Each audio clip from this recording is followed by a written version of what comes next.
दोस्तों, जैसा कि आप सभी लोग जानते हैं कि 21 जनवरी 2026 यानी बुधवार को पड़ रही है माघ महीने की तृतीया तिथि। दोस्तों, यह वह तिथि है जो माघ महीने में पड़ने वाली सबसे बड़ी तिथि है, क्योंकि यह बुधवार के दिन पड़ रही है और इसका बहुत ही बड़ा और विशेष महत्व होता है। पूज्य गुरुजी ने कहा है कि अगर कभी भी मौका लग जाए और माघ महीने की तृतीया तिथि बुधवार को पड़ जाए तो आप लोगों को 7 हरे मूंग वाला उपाय तो अवश्य ही करना चाहिए। इन दोनों का संयोग बहुत ही कम आता है। इसी के साथ में गुरुजी ने अपनी शिव पुराण कथा में बताया है कि इस दिन आपको 7 हरे मूंग वाला उपाय तो आपको जरूर ही करना चाहिए, क्योंकि ऐसा दिन पूरे साल में सिर्फ एक ही बार आता है। और दोस्तों, आप सभी लोग जानते हो कि बुधवार तृतीया तिथि का अगर सबसे बड़ा कोई उपाय है तो वह 7 हरे मूंग वाला उपाय है। तो दोस्तों, बुधवार तृतीया तिथि के दिन आप लोगों को इस 7 हरे मूंग वाला उपाय को जरूर करना है। बहुत सारे लोग होंगे जिन लोगों ने इस उपाय को ना किया हो, मतलब पूरा साल निकल गया, उन्होंने किसी भी दिन 7 हरे मूंग वाला उपाय को ना किया हो। पर दोस्तों, आपके पास एक आखिरी मौका बचा हुआ है जो कि 21 जनवरी के दिन है। इस दिन आप लोगों को इस वाले उपाय को जरूर कर लेना है। भले ही आपने पूरे महीने भर इस उपाय को ना किया हो, पर अगर आपने इस माघ महीने के बुधवार तृतीया तिथि के दिन अगर इस वाले उपाय को करने चाहिए लिया तो आपको इस उपाय को करने का वह फल मिलेगा जिसकी आपने कभी कल्पना भी नहीं करी होगी। आप लोग इस वाले उपाय को एक बार जरूर कर लेना है, ताकि आप लोगों के हाथ से यह मौका ना जा सके और आपको इस उपाय को करने का फल मिल सके। दोस्तों, यह उपाय बंदल करने का, आपको इस उपाय को करने का फल मिल सके, पंडित जी ने अपनी अभी की ही श्री शिव महापुराण की कथा में बताया है जी। इस उपाय को आज हम आपको बहुत अच्छे से समझाने वाले हैं। इस वीडियो को देखने के बाद इस उपाय को समझने के लिए आपको कोई और वीडियो को देखने की जरूरत नहीं पड़ेगी। तो चलिए दोस्तों, उपाय को शुरू करते हैं। यह इस माघ महीने के बुधवार तृतीया तिथि के दिन यह इतना खास होता है, इतना महत्वपूर्ण होता है। एक देखा गया है कभी कभी बड़े बड़े पूजा पाठ अनुष्ठान से जो मनोकामना पूर्ण नहीं होते, वह माघ महीने की बुधवार तृतीया तिथि के दिन एक छोटे से उपाय करने से ही आपकी मनोकामना पूर्ण हो जाती है। और बहुत सारे लोगों ने इस उपाय को किया भी है और उनको इस उपाय को करने का फल भी जरूर मिला है। अगर आप लोग इस उपाय को करना चाहते हैं तो आप इस उपाय को पहले अच्छे से समझ लेना, सुन लेना, उसके बाद करना। आपको इस उपाय का फल जरूर मिलेगा और इस उपाय को कर लेने से आपके घर में चाहे किसी भी प्रकार की दुख और समस्या क्यों ना चल रही हो, आपको उसका कारण भी नहीं पता है कि भाई यह समस्या किस कारण से चल रही है। उसका कुछ भी कारण हो सकता है, जैसे पितृदोष हो सकता है या किसी भी तरह का मंगल दोष भी हो सकता है। तो इस दिन आप लोगों को एक का उपाय कर लेना है। यह एक ऐसा उपाय है जिस उपाय को अगर किसी विशेष दिन पर किया जाए तो भाई उस विशेष दिन का जो है वह तो हमें मिलता ही मिलता है, पर हमने उस दिन पर इस उपाय को किया है तो हमें उससे भी बड़ा फल मिलता है और फल बहुत जल्दी मिलता है, क्योंकि आप इस उपाय को बहुत ही बड़े और विशेष दिन पर कर रहे हो। तो चलिए अब उपाय के बारे में बात करते हैं, लेकिन उससे पहले आप लोगों को यह जानना आवश्यक है कि आखिर यह उपाय किस समय करना है, किसको करना है और कैसे करना है। तो चलिए हम आगे आपको वीडियो में एक एक करके बता देते हैं। लेकिन उससे पहले अगर आप लोग हमारे चैनल पर पहली बार आए हैं या फिर मेरी आवाज आज पहली बार सुन रहे हैं तो हमारे चैनल को सब्सक्राइब जरूर कर लेना और इसको वीडियो को लाइक करके कमेंट बॉक्स में श्री शिवाय नमस्तुभ्यम ओम नमः शिवाय जरूर टाइप कर देना। तो दोस्तों, इस 7 हरे मूंग वाला उपाय को हमें इस बुधवार तृतीया तिथि के दिन कैसे करना है, किसको करना है, किस समय करना है और कहाँ करना है, ये सारे सवालों के जवाब आपको इस वीडियो में मिल जाएंगे।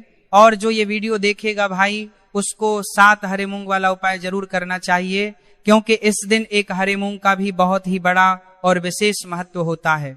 और जब बात आ जाए 7 हरे मूंग वाला उपाय की तो ये सोने पर सुहागा वाली बात हो जाती है और यह एक बहुत ही बड़ा उपाय हो जाता है इस बुधवार तृतीया तिथि का। तो अब दोस्तों, इस 7 हरे मूंग वाला उपाय को आखिर करना है। सबसे पहले हम लोग वह बात जान लेते हैं। तो देखो, घर की जो बड़ी माताएं बहनें होती हैं, उन माताओं बहनों में से कोई भी एक बड़ी माता बहन इस वाले उपाय को कर सकती है। और दोस्तों अगर आप चाहे तो अपने घर में से सभी सदस्यों को भी इस उपाय को करवा सकते हैं। अगर किसी व्यक्ति की खुद की कोई मनोकामना है, खुद की कोई दुख और परेशानी है जो कि वह अपने लिए ही करना चाहता है, इस वाले उपाय को तो वह खुद अपने भी कर सकता है। बाकी अगर कोई घर में से ऐसा है जो कि अपने पूरे घर परिवार की सुख और शांति के लिए यह वाला उपाय करना चाहता है तो भाई वह भी कर सकता है, उसमें भी कोई दिक्कत वाली बात नहीं है। कहने का मतलब यह है कि इस उपाय को हर एक सदस्य भी कर सकता है और पूरे घर परिवार के सदस्य के लिए घर की बड़ी माताओं बहनों में से कोई एक माता बहन भी कर सकती है। माताएं बहनें अगर घर में उपस्थित ना हो या वह ये वाला ना कर पा रही हो तो फिर घर का कोई बड़ा सदस्य भी इस 7 हरे मूंग वाला उपाय को कर सकता है, चाहे फिर वह पुरुष ही क्यों ना हो, उसमें कोई भी दिक्कत वाली बात नहीं है। उसके बाद में दोस्तों जो अगला प्रश्न निकल कर आता है वो ये आता है कि इस उपाय को लेकर के आखिर इस उपाय को हमें किस समय करना है, सुबह के समय करना है कि शाम के समय करना है। तो देखो इस वाले उपाय को आप लोग सुबह के समय भी कर सकते हो और शाम के समय प्रदोष काल में भी कर सकते हो। अब अगर आप पूछो कि भाई साहब सबसे उत्तम समय कौन सा रहेगा इस 7 हरे मूंग वाला उपाय को करने का, तो हम आपसे बस यही कहेंगे कि इस उपाय को आप सुबह के समय करेंगे तो ज्यादा बेहतर होगा। बाकी अगर प्रदोष काल शाम के समय भी करेंगे तो भी अच्छा होगा कि उसमें कोई भी दिक्कत वाली बात नहीं है। तो अब दोस्तों जो अगली सबसे बड़ी और महत्वपूर्ण बात आती है वह यह आती है कि सुबह अगर हम उपाय को करेंगे तो हमें कितने बजे से लेकर बजे तक के बीच में करना है और शाम के समय प्रदोष काल में करेंगे तो हमें कितने बजे से लेकर कितने बजे के बीच में करना है। तो देखो सुबह जितनी जल्दी हो सके आप उपाय को करने की कोशिश करना। बाकी अगर किसी कारणवश लेट भी हो जाओ, थोड़ी देर भी हो जाए तो 10 या 11:00 बजे तक भी आप उपाय कर, पर 12:00 बजे से ज्यादा देरी ना हो, ठीक है, इस बात का ध्यान रखना। उसके बाद में दोस्तों अगर शाम के समय प्रदोष काल की बात करें, प्रदोष काल का जो समय है होता है वो शाम के 6:00 बजे से शुरू हो जाता है। मतलब शाम के 6:00 से लेकर 7:00 बजे के बीच का जो समय होता है यह समय प्रदोष काल का समय होता है। तो आप इस उपाय को 7 या 8:00 बजे के बीच में भी कर सकते हो। मतलब शाम के 6:00 बजे से रात 8:00 बजे के बीच में आप कभी भी इस वाले उपाय को कर सकते हो, उसमें कोई भी दिक्कत वाली बात नहीं है। देखिए आप किसी भी रोग से परेशान, आपके शरीर में कोई भी भारी रोग हो चुका है, भारी बीमारी हो चुकी है, या फिर यदि आप किसी भी कार्य में सफलता की प्राप्ति करना है, आप नौकरी में सफलता प्राप्त करना चाहते हैं, आप अपने व्यापार में सफलता की प्राप्ति करना चाहते हैं, आप यदि किसी भी एग्जाम की तैयारी कर रहे हैं और आप यदि उसमें सफलता की प्राप्ति करना चाहते हैं, या फिर आपके विवाह में विलंब हो रहा है, यानी कि आपके किसी भी प्रकार के कार्य में रुकावटें आ रही हैं, बाधाएं आ रही हैं, तो आपको इस तृतीय या तिथि पर यह दिव्य उपाय करने से नहीं चूकना चाहिए। तो चलिए दोस्तों जानते हैं इस उपाय के बारे में, लेकिन उससे पहले पूज्य गुरुदेव की ही कथा के अनुसार आपको इस उपाय को बहुत विस्तार से समझाने का प्रयास करेंगे। लेकिन उससे पहले यदि आप भगवान शिव के सच्चे भक्त हैं तो हमारे इस वीडियो को लाइक जरूर करें। देखिए पूज्य गुरुदेव ने बताया है कि बुधवार का दिन बुद्धि ज्ञान और विवेक के प्रदायक देव भगवान गणेश को समर्पित होता है, और जो भगवान गणेश है वह भगवान शिव के सबसे प्रिय है। तो बुधवार के दिन किया जाने वाला यह हरि मूंग का उपाय महादेव के साथ साथ भगवान गणेश को भी प्रसन्न करने वाला है। देखिए इस वीडियो में हम पूज्य गुरुदेव द्वारा बताए गए 2 बहुत ही खास उपायों के बारे में जानने वाले हैं। पहला जो उपाय है, यदि आपको अपने किसी भी प्रकार के कार्य में रुकावटें देखने को मिल रही हैं, आप यदि किसी भी प्रकार के कार्य में सफल नहीं हो पा रहे हैं, या फिर यदि आप अपने को भ्रमण करना चाहते हैं, अपने ज्ञान और विवेक को बढ़ाना चाहते हैं, तो विशेषकर ऐसे लोगों को ये पहला उपाय करना है। तो देखिए इस उपाय को करने के लिए सबसे पहले तो आपको मात्र हरे मूंग लेने। तो देखिए दोस्तों आप इस उपाय के लिए 5, 7, 21, 51 जितने भी आपके पास हरे मूंग उपलब्ध हो जाते हैं उतने आपको मात्र हरे मूंग लेने हैं। लेकिन आपको एक विशेष बात का ध्यान रखना है कि जितने भी हरे मूंग के दाने लेंगे वह साबुत होने चाहिए, खंडित नहीं होने चाहिए।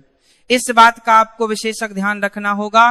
पूज्य गुरुदेव ने बताया है कि इस उपाय के लिए आपको मात्र हरे मूंग की ही आवश्यकता होगी।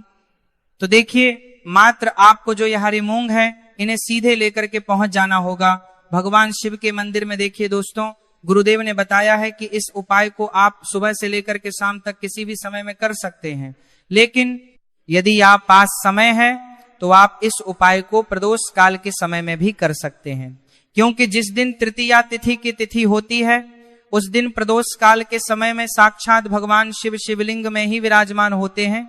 इसीलिए आपको पूरी कोशिश करनी है कि तृतीया तिथि की तिथि पर आपको प्रदोष काल के समय में ही यह उपाय करना है। लेकिन किसी कारणवश यदि आपको समय नहीं मिल पाता है तो फिर आप इस उपाय को सुबह से लेकर के शाम तक किसी भी समय में कर सकते हैं।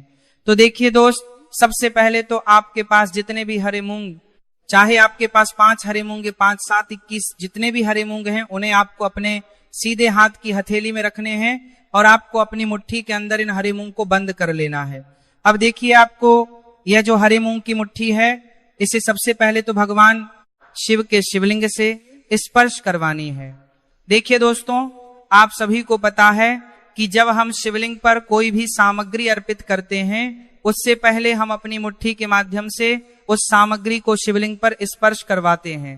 तो सबसे पहले तो आपकी मुट्ठी में जो हरे मूंग है उस हरे मूंग की मुट्ठी को आपको शिवलिंग पर स्पर्श करवानी है और आपको इस हरे मूंग की मुट्ठी को वर्ष करवाते समय लगातार शिव महापुराण के मूल मंत्र श्री शिवाय नमस्तु भयम या फिर ओम नमः शिवाय, इस मंत्र का जाप करते रहना है।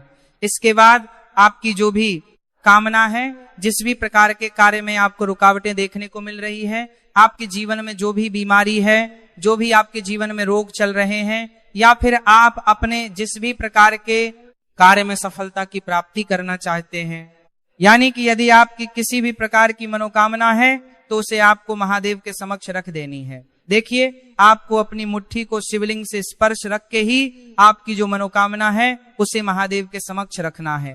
तो देखिए, आपको श्री शिवाय नमस्तु भयम इस मंत्र का जाप करते हुए अपनी मनोकामना को बोल देना है। इसके बाद आपको अपनी जो मुट्ठी है इससे शिवलिंग से हटा लेनी है। इसके बाद आपको यह जो हरे मुंह की मुट्ठी है इससे नंदी महाराज का जो पैर उठा होता है वहां पर आपको हरे मुंह की मुट्ठी को स्पर्श करवाना है। स्पर्श करवाते समय आपको वहां पर भी श्री शिवाय नमस्तु भयम मंत्र का जाप करना है। बीछी तारहर मंत्र और जो आपने शिवलिंग के सामने मनोकामना बोली थी उसी मनोकामना को आपको नंदी महाराज के सामने भी बोलना है। अब आपको महाराज के वहां से भी अपनी ये मुट्ठी हटा लेनी है।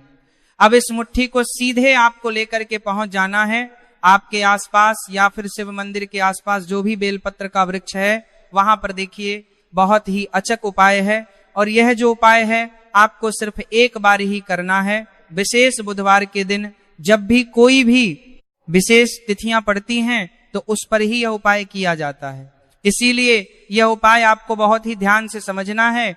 तो देखिए, आपको बेलपत्र के वृक्ष के वहां पर पहुंचने के बाद आपकी जो हरी मूंग की मुट्ठी है इससे आपको बेलपत्र के वृक्ष से स्पर्श करवा देनी है और आपकी वही मनोकामना जो आपने शिवलिंग के वहां पर बोली थी, नंदी महाराज के सामने बोली थी, उसी मनोकामना को आपको बेलपत्र के वृक्ष के वहां जब हरे मूंग की मुट्ठी को स्पर्श करवाएंगे वहां पर भी आपको बोलनी है श्री शिवाय नमस्तु भयम। इस मंत्र का स्मरण करते हुए महादेव से आपकी जो भी मनोकामना है उसे परिपूर्ण करने की आपको प्रार्थना करनी है।